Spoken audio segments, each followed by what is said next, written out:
How do you do, ladies and gentlemen? I'm your host, Truman Bradley. Let me show you something interesting. Without the benefit of a jeweler's magnifying glass, you may safely assume that these pearls are exactly alike. Synthetic. And improvised by human hand, it cannot withstand my human touch. Forged by a strange defense mechanism of nature, it is almost impregnable. I say defense mechanism because it was precisely that which created our true pearl inside of this oyster. Outside, it is pretty well protected, but inside, it is so sensitive and vulnerable that the slightest irritant or foreign body which manages to enter will automatically be isolated by the slow forming of a hard protective coating, which eventually becomes this. This faculty for self-protection is very rare. Since other members of the animal kingdom are only equipped to keep attackers away by an outside shell, turtles, snails, and armadillos carry their own armor plate. They live in the safety of a do-it-yourself, attack-proof concrete shelter. And though we may well be the most delicate members of this animal kingdom, we are not endowed with such natural defenses, and therefore try to improvise protection with this. Against bullets and against radiation. However, this takes care only of the exterior. But what about the interior? What about those little invaders which are only visible to us by virtue of the electronic microscope? What protection can nature give us against them?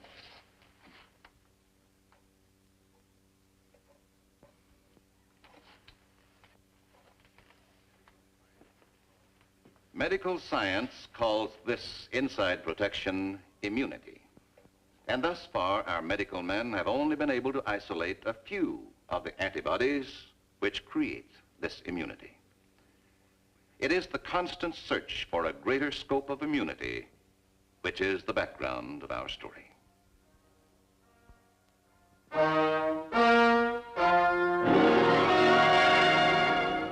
Like most covert beginnings, it was during the still of a summer night at 3:30 a.m.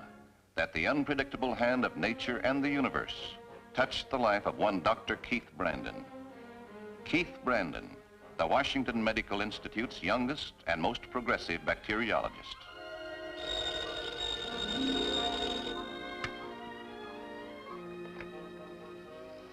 Yes? Keith? It's for you, dear. Keith? It's Mr. Parker.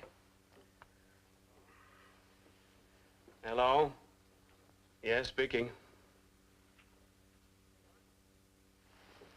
What? Say that again. You're positive? Yes, I'll be there in 15 minutes. I don't mean to pry, but isn't this rather an unusual hour for appointments? No more unusual than the event, if it's true.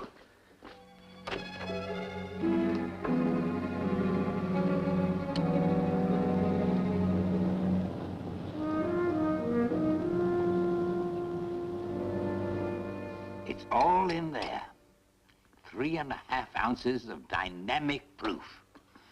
And it'll be up to you, Keith, to make this proof 100% irrevocable. With his help, of course. Naturally. Where is he now, Mr. Parker? Next door, waiting to meet you. What's his name again? Reimers, Professor Horst Reimers. Sounds German. Will I need an interpreter? I don't think so. But you did say he was from Germany. Right, 20 years ago, before his expedition was lost in the South American jungle. Oh, but... You'll see.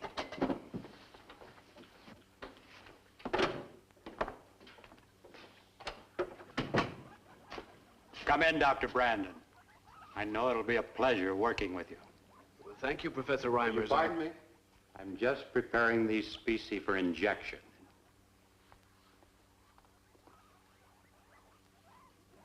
A summons at this hour of night deserves at least a minor demonstration. My friends are ready to perform at the drop of a hypodermic needle. I'm here to listen and learn, Doctor. Without an interpreter? Well, frankly, I wish my diction were as immaculate as yours. Doctor, there are no barriers in languages, only in the mind.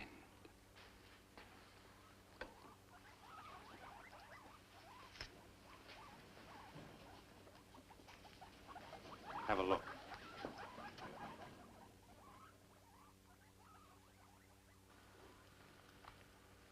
A high concentration of parrot fever virus and yellow jaundice virus.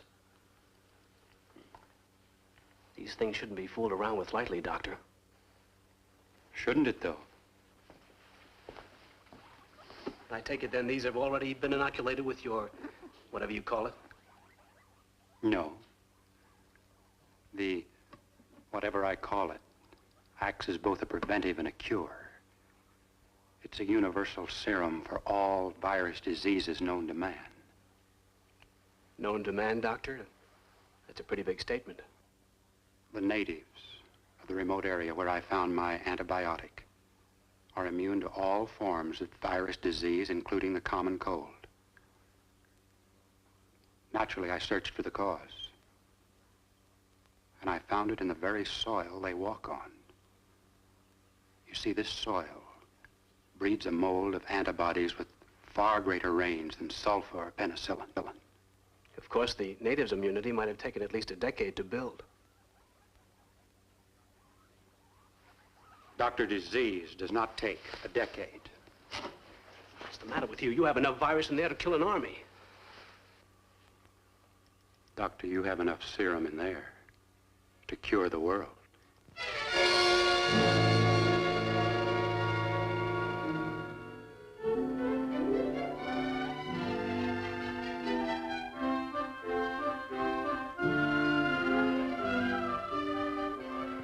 Good evening, ladies and gentlemen.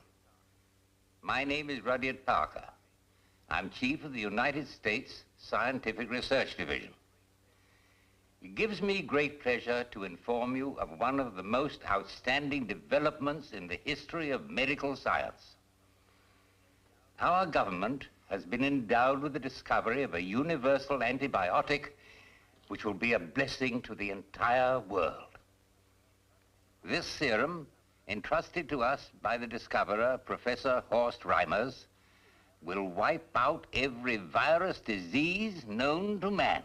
For the last 6 months, government experts, headed by Dr. Keith Brandon, have made exhaustive tests of this serum with the most conclusive results.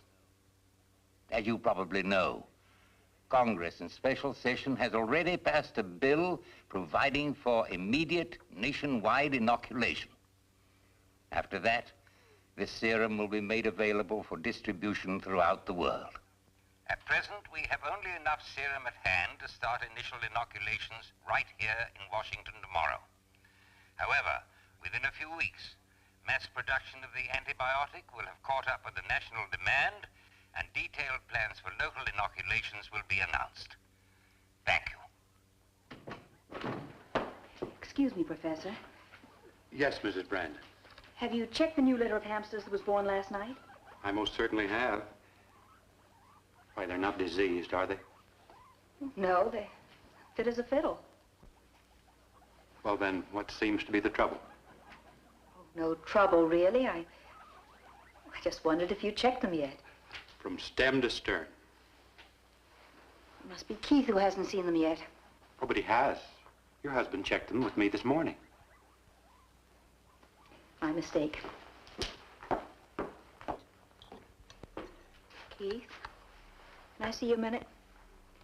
In the kennel room? Sure. I suppose that blasted fan is stuck again.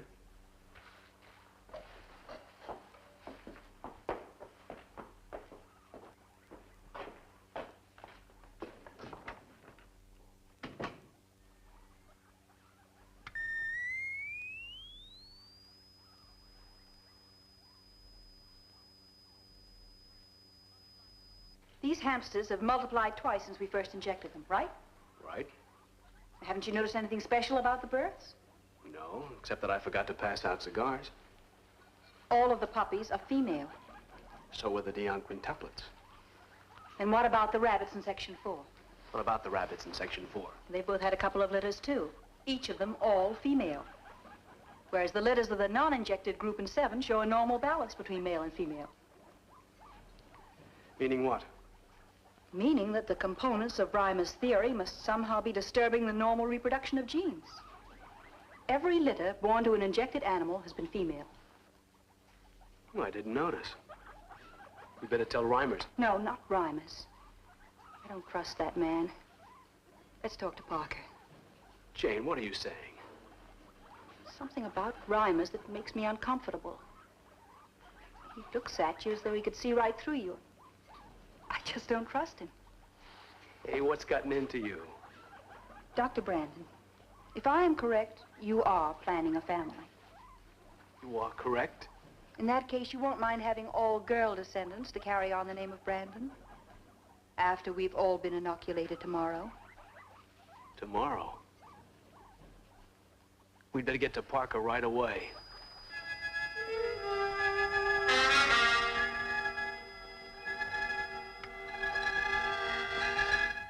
I don't understand you. Looks like a nice, healthy male to me. What's the matter with you, Keith? Losing faith in your own judgment? There's no harm in making doubly sure. Is there, Mrs. Brandon?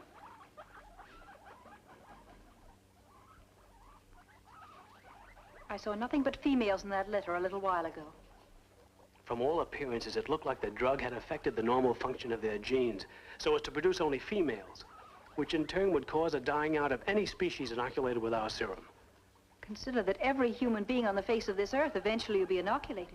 Dr. Brandon, you just thought you saw all female. Mr. Parker, we have to stop the inoculations until we're sure. But you've given me no reason.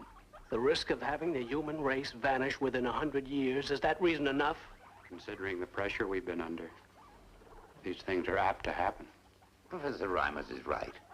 We'll proceed as scheduled. You'd better get some rest, Keith. The inoculations begin tomorrow, and you've got a big day ahead of you. Big day.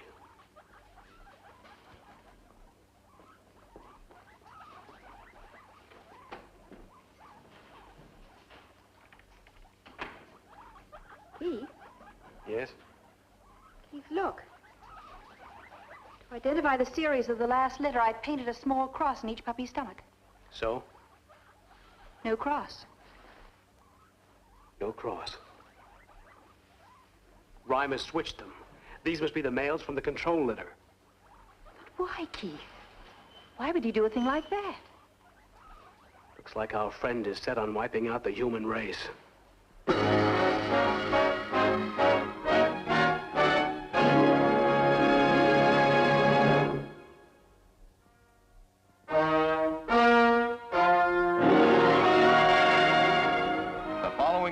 The dawn of a new era hung heavily over the city, as well as the entire world. A boon to mankind, or its annihilation. Only the waking held that answer. For sometimes, sleep can be a mere escape from stark reality.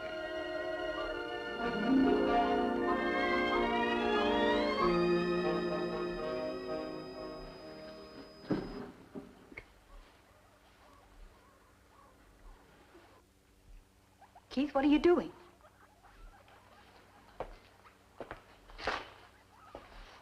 I'm going to see Parker.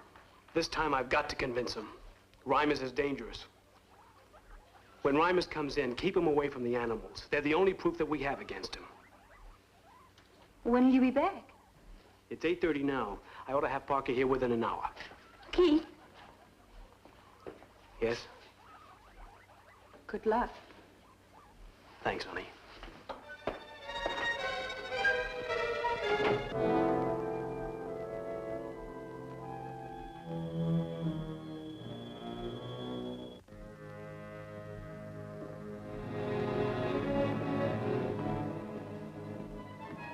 Keith? Keith, is that you?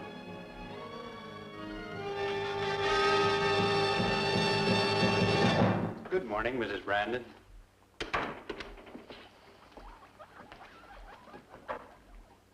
There's no need to use that gun on me. You're not to touch those cages, Dr. Rimus. I came to make a full confession.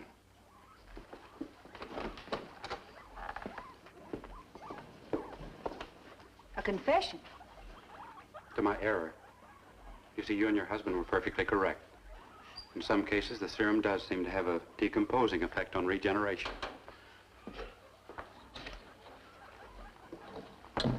Then why won't you stop the inoculations?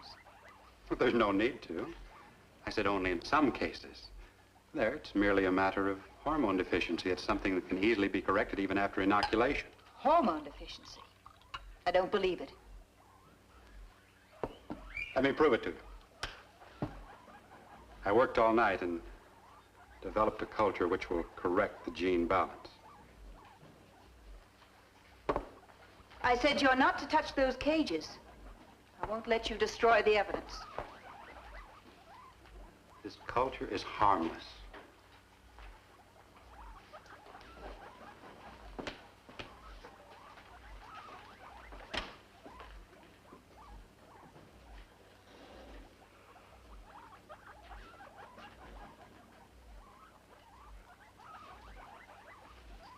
You're a scientist, Mrs. Brandon. Look at it yourself.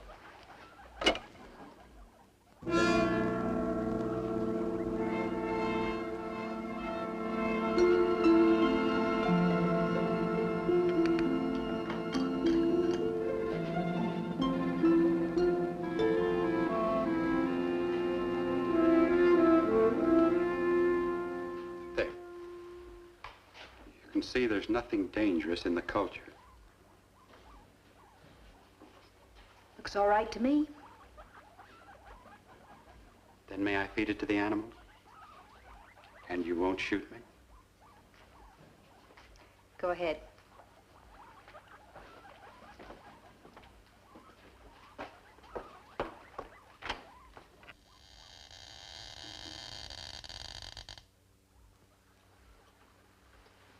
Where did you say this came from? I found it. Yes, but under what circumstances? I believe it belongs to Professor Rimus. Reimers. You say he had this on his person? Why, what exactly is it? Something way beyond our realm of development. It contains the most delicate and intricate mechanism I've ever seen in a self-contained power plant. This contains a miniature speaker. And here's the volume control. It seems to be a sound amplifying device operating on the principle of ultra-sensitive transistors. With proper handling, one can pick up sounds over 100 miles away without the need of a transmitter. You mean a sort of electronic eavesdropper? Yes, you might call it that. No wonder he knew everything that was going on.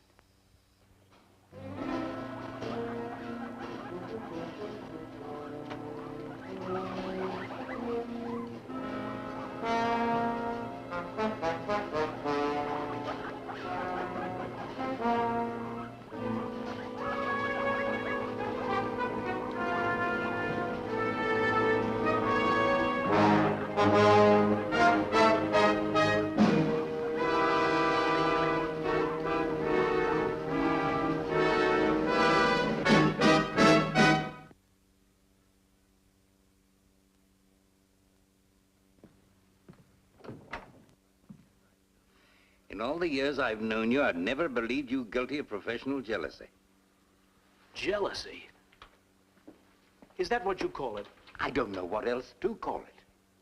You keep repeating accusations you can't prove. But the proof is in the kennels. Mr. Parker, why won't you come over to look at it? There's nothing in those kennels today that wasn't there last night. Now look, Keith, I put you on this project. In an hour and a half, it goes into effect. If you try to stop it now, I'll have to face a congressional investigation. But suppose I'm right. Suppose Rimus is a fraud. Listen to me, Mr. Parker. If that were the case, if you had tangible evidence, I would. Hello? Yes. Just a moment. Mrs. Brandon. Yes? We'll be right over. She found it, Mr. Parker. What? Tangible evidence.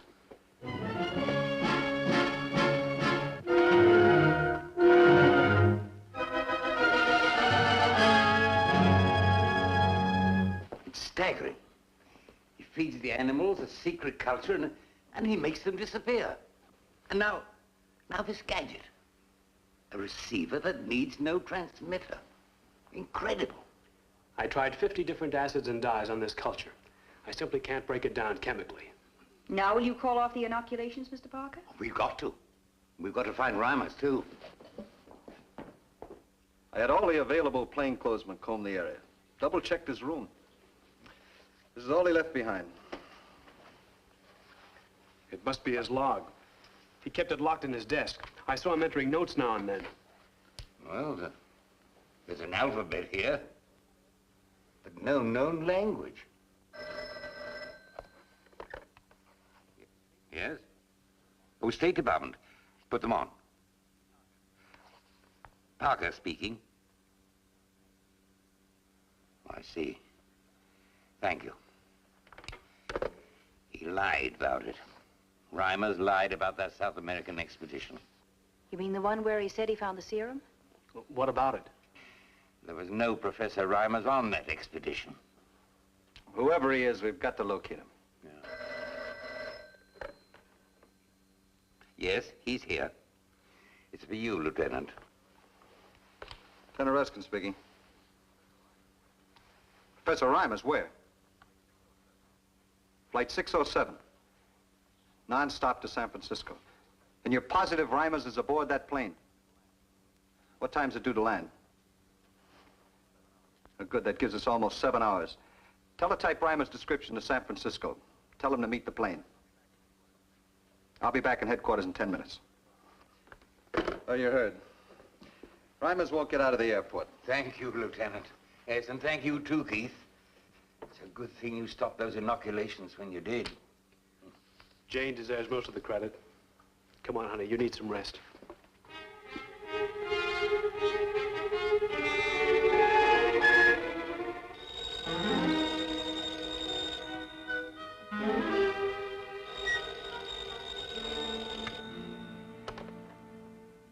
Hello. Oh, yes, Mr. Parker. What? You sure of that? Yes. Yes, thanks for calling. What is it, Keith? What happened?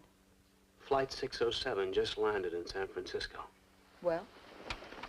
There were 30 passengers aboard that plane when it took off, including Reimers. Only 29 when it landed. But that was a non-stop flight. How did Reimers get off that plane?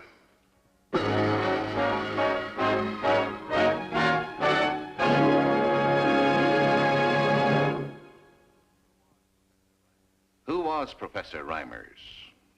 Where did he come from? Where did he go?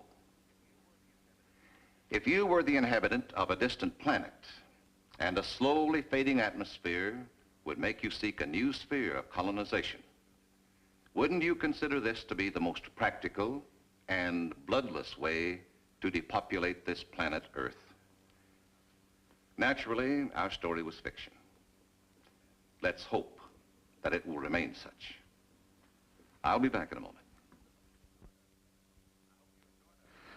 I hope you enjoyed our story.